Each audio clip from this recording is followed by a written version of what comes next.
أعوذ بالله من الشيطان الرجيم بسم الله الرحمن الرحيم ولقد خلقنا الإنسان من صلصال من حمأ مسنون والجان خلقناه من قبل من نار السموم وإذ قال ربك للملائكة إني خالق بشرا من صلصال من حمأ مسنون فإذا سويته ونفخت فيه من روحي فقعوا له ساجدين فسجد الملائكة كلهم أجمعون. نانی درس کے ان شاء اللہ العزیز سورة ہجر پارہ نمبر 14 رکوع نمبر 3 آیات نمبر 26 27 28 29 30 پنځه آیاتونه چې دی نو هغه به ویلی کېږي.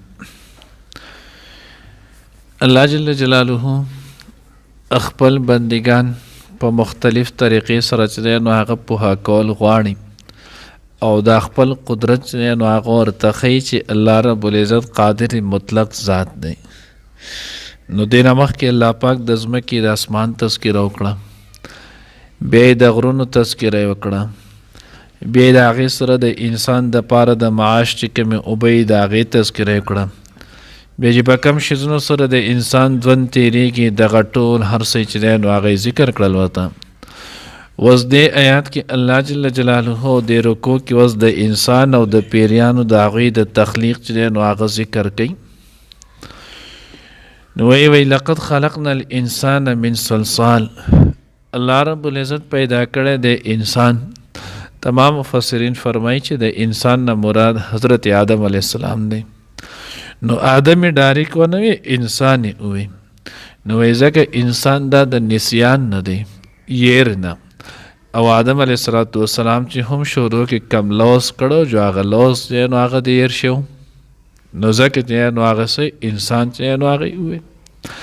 من صلصال د نو کړنګېدونکې خټې نه، من حمأ تورې وچې شوي چې دی نو هغه تورې خټې نه، مسنون چې نو هغه متغیر شوي او څښا شوي نه.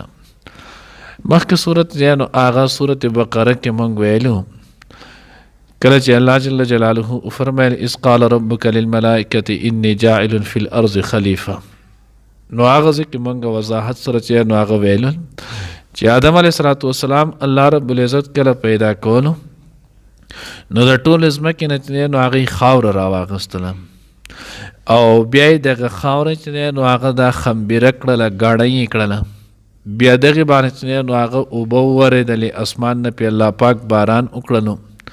هلته ما چې نو هغه دا ویلو قصص الانبیا مفتي شفیع صاحب رحمه الله چې نو هغه د حوالې سره چې الله رب العزت د نو آدم علیه السلام کومه خټه تیارېدله نو د هغې باندې چې باران کېدو نو یو کم څلوېښت ورځې په هغې باندې د غم د مصیبت د تکالیفو د یو بل د هغې باران وشو، یوه ورځ چې نو هغه پې صرف د خوشحالۍ. نو ځکه تاسو وګورئ هر انسان ته د باندې خوشحالي لږ ساتله او کمه راځي او څه نه څه مصیبت او تکلیف او دی چې نو هغه ډېر زیات چې نو هسې وي، نو دا د دې انسان په خټه کې هغه ګلی شوي دی. نو بهرحال نو الله جل جلاله پیدا کو، بیا هغه خټه چې نو هغه خمبیره شوله، بیا د هغې نه وروسته ډېر وخته پورې چې نو هغه وله، بیا دغه خټه چې نو هغه وچه شوله. نو چې کله وچه شوله نو د دغې چې نو هغه داسې کړنګ شانتي اواز به یې کو، لکه څنګه چې په سورت رحمان کې راځي من صلصال کالفخار، چې نو هغه پیدا کړی شوي چې نو کړنګېدونکي کالفخار په شان د مټکې، لکه څنګه چې دا مټکۍ خلک جوړې کړي نو بیا که خیال مو کړی دی له داسې ترنګولی را پرېږدي نو دا هغه کړنګ اواز کوي. نو دغه شانتي دغه خاوره هغې ته ورسېده، بیا وچه شوله نو دی به داسې کړنګ اواز کولو. او مسنون دا ویلی کېږي چې نو هغه چې کله متغیر شي، مسنون دا د سنتون نه دی او سنه ویلی کېږي چې نو هغه کال ته، یعنې په دې ډېر وخت تېر شولو. نو د هغې د وجې نه د دې خاورې چې کله ډېره چې نو هغه څه شي خټه کړی شي، دی چې نو هغه اوبه وله ورکړی شي نو د خاورې رنګ چې نو هغه بدلېږي، توروالي طرف ته ځي. لکه تاسو وګورئ د بیلې چې کومه ځمکه وي نو د بیلې دا ځمکه که خیال مو کړی نو دا چې نو هغه خاوره د دغه پټي توري که نه خټه شانتي، د ډیر اوبو د هغې د خټه کېدو د وجې نه د دې دا رنګ متغیر شي. نو الله رب العزت وایي مونږ انسان د داسې خاورې نه جنینو کړنګېدونکې خټې نه پیدا کړی دی چې هغه تورې چقړې وي، مسنون څښا شوي وي، د هغې رنګ چې دی نو هغه متغیر شو. نو د انسان چې دی نو هغه په وجود کې اصل شیز نور خو انسان چې دی نو هغه د عناصر اربعه نه جوړ دی، خو دا خاوره چې دی نو هغه پکې د ټولو نه اصل دی. نو ځکه الله پاک د هغې ذکر وکړلو. والجان خلقناه من قبل بالنار السموم.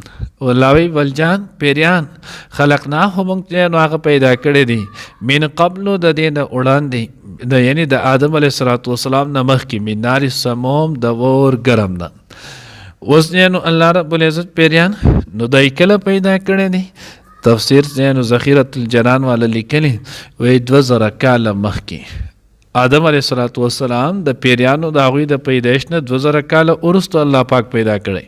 نو گویا دغه 2000 کاله مخکې په دې ځمکې باندې حکومت او بادشاهي چې دی نو دا د پیریانو وه. نو په هغه 2000 کاله مخکې چې نو هغه دوی پیدا شوي دي. اوس جان څه ته ویلی کېږي؟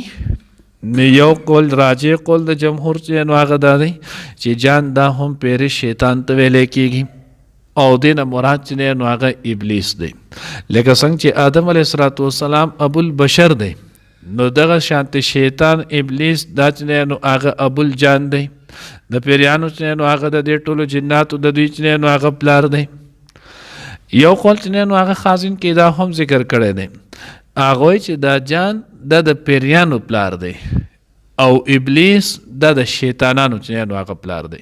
خو ما وی راجع قول د جمهور مفسرین دغه د قوي جمهور حضرات چې نه پیریان او شیطانان چې نو هغه د دواړه یو شیز دی. که خیال مکړه مخکې چې نو هغه ترشی ول سورۃ بقره التی نو موږ ویلو هغه په وخت کې نو اوس ما کتاب هغه راته یاد نه دی او بای په اول سره چې کله چې نو هغه د پیریان ډیر زیات چې نو هغه بچ شي کفر او پدې کې چې نو هغه حد ورسي نو د شیطان بیا جوړ شي. نو ځکه الله وی والجان خلقناه من قبل مونږ چې نو هغه پیدا کړو پیرې چې نو هغه د سنه شیطان مخکې د آدم علیه السلام نه د سنه مې پیدا کړو من نار سموم د ور نه سموم د ګرم نه. نو څنګه ګرم ور داسې ور چې په هغې کې یو ښه شایبه د لوګي چې نو هغه نه وه، صرف د خالص لمبې چې نو هغه د ور د شیطان پیدا شوی دی. وَإِذْ قَالَ رَبُّكَ لِلْمَلَائِكَةِ إِنِّي خَالِقٌ. نو الله یاد که هغه وخت چې کله ستا رب وویلو پرشتو ته انی خالقن بېشکه زه چې نو هغه پیدا کوونکی بشرن د انسان. هلته په سورت بقره کې مونږ د دې وضاحت کړو چې الله پاک په طور د مشوره نه وي، ځکه الله رب العزت چې نو چا نه مشورې نه علي. مشوره خو هغه سړی اخلي چې د پته نه وي یا چې نو هغه د خبرې چې نو هغه د خطر وي چې زه کېدای شي په دې کار کې خطا شمه نو ځکه هغه مشوره علي. الله رب العزت په طور د مشورې چې نو هغه نه ویلي. الله جل جلاله ورته زه دنیا کې یو نوی مخلوق چې نو هغه پیدا کوم او هغه مخلوق چې نو هغه بس تاسو نه هم افضل اشرف بوي. ځکه خو بیا آدم علیه السلام چې نو هغه د فرشتو چې نو هغه مسجود جوړ شو، فرشتو ته چې نو هغه سجده وکړله. نو الله ما یاد کې هغه چې کله ما وې فرشتو ته انی خالقن بېشکه زه پیدا کوونکی بشرن د انسان من صلصال د وچې کړنګېدونکې خټې نه من حمأ د تورې چقړې نه مسنون چې څښا شوي متغیر شوي وي. فاذا سویته ونفخت فیه من روحي. نو ځکه الله نو د انسان افضلیت او شرافت ښیي. الله بیا هر کله چې زه برابر کړم حق انسان دیزو چې نو هغه وجود ته راولما نو چې کله دې ما په وجود کې راوستو دې مې برابر او درست مې کړلو ونفخت فیه من روحي او دکې زه چې نو هغه پوک وهم روح په خپله نو دلته په دې من روح کې روح اضافت الله پاک خپل ځان طرف ته کړی نو دا هم د انسان تشریفا او تعظیما دی. لکه څنګه چې الله رب العزت وایي بیت الله نو جماعتونه چې څومره هم دي دا د الله رب العزت کورونه دي، خو خانه کعبې ته الله رب العزت په طور خاص چې نو هغه بیت الله ویلی کنه نو هغې شرافت او د هغې چې نو مقام او تعظیم د ښودلو دپاره. نو دغه شانتې د انسان او خصوصا د آدم علیه السلام د شرافت د اظهار د پاره الله وی ونفخت فیه من روحي او چې زه پوک کم په ځای نو هغه پاغه کې یعنی آدم علیه السلام کې من روحي د خپل روح نه فقعوا له ساجدین نو تاسو بټول داغه ته په سجده باندې پریوځئ. تاسو بیا آدم علیه السلام ته چې نو هغه به سجده وکړي. نو دا هلته هم موږ ویلي وه چې دا سجده چې نو هغه سجده تعظیمي وه. دا سجده چې نو هغه عبادتي نه وه. کوم چې موږ د عبادت کې کومه سجده کوو الله رب العزت ته، نو دا داسې نه وه، تعظیم په بنا باندې دا سجده وه. او تعظیمي سجده چې نو هغه په ماقبل ادیانو کې جایز وله. نو ځکه آدم علیه السلام ته چې نو هغه شوي ده. زموږ په دین کې تعظیمي سجده چې نو هغه هم نشته، دا ناجایز ده. لکه اوس هم که تاسو خیال کړئ بعضې اکثر چې نو هغه ساده خلک یا دا بعضې چې نو هغه ډېر تعلیم یافته کسان نو دوی چې نو هغه سجده کوي، نو دوی په چې نو هغه د چا سره سلام کوي، سجده نه سلام چا سره کوي، نو دوی ورته دا سر داسې ټیټ کړي، نو دا چې نو هغه جایز نه دی. تعظیمي سجده دا زمونږ په دین کې چې نو هغه نشتی، حرام ده. ما قبل دینونو کې چې نو هغه جایز و، نو دا نشتی. بل ما چې نو هغه سلام کې دوه درې پیرې چې نو هغه د دې زونه وضاحت کړو، دوه درې ته چې نو هغه تیر شي ولو. نو ما ویلو چې سلام دا خو السلام علیکم ورحمت الله، نو دا د کامل سلام دی. بیا دغه نه وروسته مصافحه په دوه لاس باندې چې نو هغه په خیر کول، دا سنت طریقه ده. یو لاس په خیر کول دا خلاف سنت دی. دو لاس باندې په خیر کول بس دا سنت د دغه پورې دی. مصافحه ته ویل کېږي دا تکمیلۃ للسلام چې نو هغه وي، دا د سلام چې نو په دې سره کامل کېږي. اوس بیا د دغه نه وروسته دا پیشن جوړ شوی دی چې کله سلام وشي نو که لوی دی که وړوکی دی، که پوهه دی او که ناپوهه دی، که دیني پوهه لري او که دنیایي چې نو هغه تعلیمه پوهه لري، نو دی بیا زر چې نو هغه په سینه لاس کړي دی او لږ به داسې وکړي، لږ به سر چې نو هغه ټیټ کړي. نو دا سلام ارتغل دی ته ویلی شي یا سلام عثمان دی ته ویلی شي یا ورته هغه بل چې کوم دی د هغه ورته ویلی شي، خو سلام شریعت دا نه دی. ځکه په اسلام کې دا نشتی. خو زمونږ لوی دا کافر مصیبت دی چې الهغه د بل شي زوی نو د هغې نه متاثره شو، نو په هغې باندې او په هغې د سره خلک باس هم کوي، په دې کې دین ښایي او څوک وایي په دې کې د جهاد جذبه پیدا کوي. د مونځ جذبه یې د پکې پیدا نه کړه او د جهاد جذبه یې د پکې پیدا کوي. عجیبه قوم دی. نو په دې وجه باندې دغه یو غلط کاري د پکې پیدا کو چې سلام کومه سنت طریقه ده هغه دې خطا کړله. اوس په صحیح طریقې باندې سلام چې دی نو هغه هم نه کوي، اوس دا چل کې نو سلام کې خدا نشتی.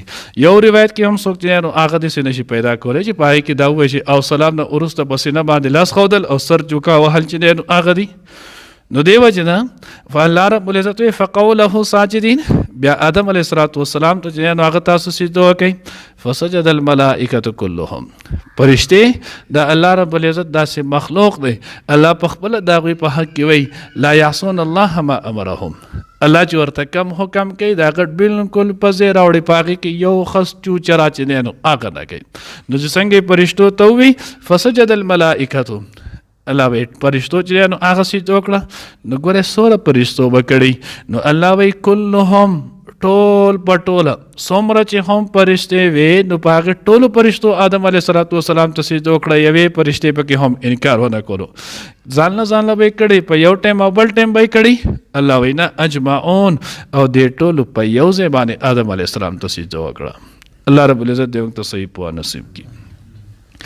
ولقد خلقنا او بشک پیدا کړی دی مونږه الانسان انسان من صلصال چې نو هغه کړنګېدونکي خټې نه من حمئن د تورې چقړې نه مسنون متغیر څښا شوي نه والجان او پیریان خلقناه مونږ پیدا کړي هغه من قبلو د دې نه وړاندې یعنې د آدم علیه السلام نه مخکې من نار سموم د اور ګرم نه.